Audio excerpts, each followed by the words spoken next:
So listen, I'm going to try not to curse a lot in my set because I am Jewish.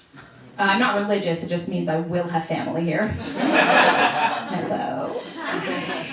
So I'm really good at seeing the stressful side of things. So not like glass half empty or half full, but more like, now I have to wash this glass.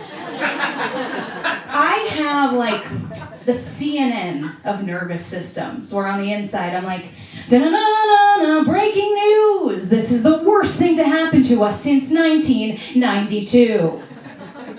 But on the outside, I'm just trying to figure out if I should tip the cashier for the gum I just bought. You know what I'm talking about, right? You go to a bodega, you buy like a water bottle, they turn that tablet, and it is already highlighted 25%. And I'm sure most of you normal people are like, okay, don't tip. That's fine. Sure, I love that, except I'll feel guilty for 3 weeks. I'm also representing a community of people that doesn't really need the bad publicity. I can literally hear my ancestors. One of them is like, Bubby, it's $1. Make us look good. We don't need another Holocaust. And the other one is like, well, $1 in your Roth IRA is $10 earned. For my grandkids. Yeah, and that's the story of how my bodega guy got invited to Passover. I also really stress out about mispronouncing things. Because when you're younger, it's cute. You're like, refrigerator. And everyone's like, oh, she's saying dog. And now if I say draw instead of drawer, I'm crucified for it. The other day I said museum instead of museum, and everyone in the room laughed at me. And by the other day, I mean 4th grade, but I still can't go to the building of natural history. That's real. There's a stereotype for white people. I'm like, white people, you'll get it. That we hate spices. We don't. We just can't pronounce most of them. So we avoid it at all costs because we're too embarrassed. For example, you will never catch me publicly ordering a turmeric latte. Turmeric, whatever. Traumatic is what that should be called. I hear Worcestershire sauce is good. Wouldn't know. That one was created by British people, so that is white on white crime.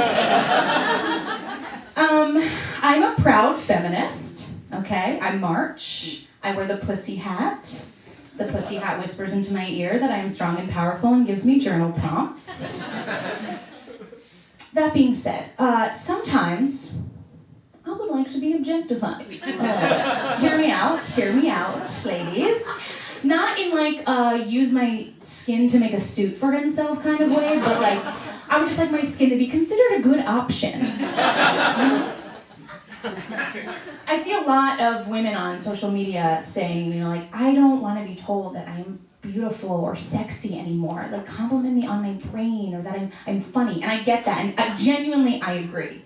However, as someone who has been voted most likely to be your quirky best friend 6 times in a row, I can tell you you're not really missing out.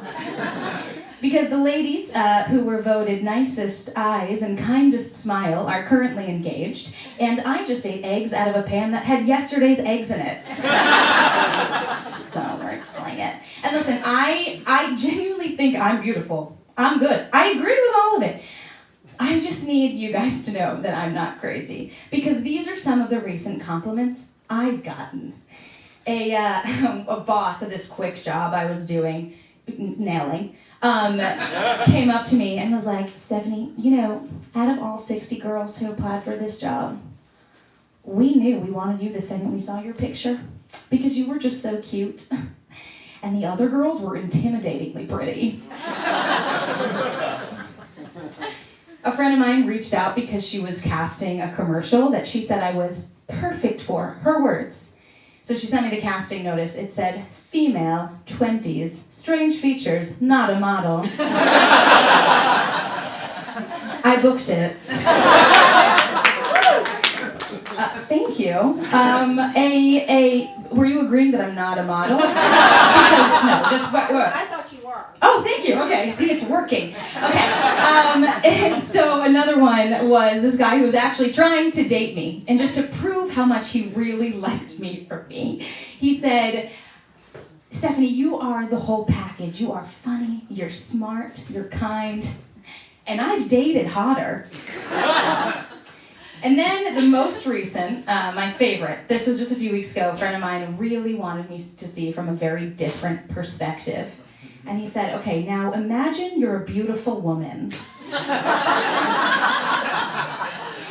And that's how my bodega guy got uninvited to Passover. Thank you guys so much.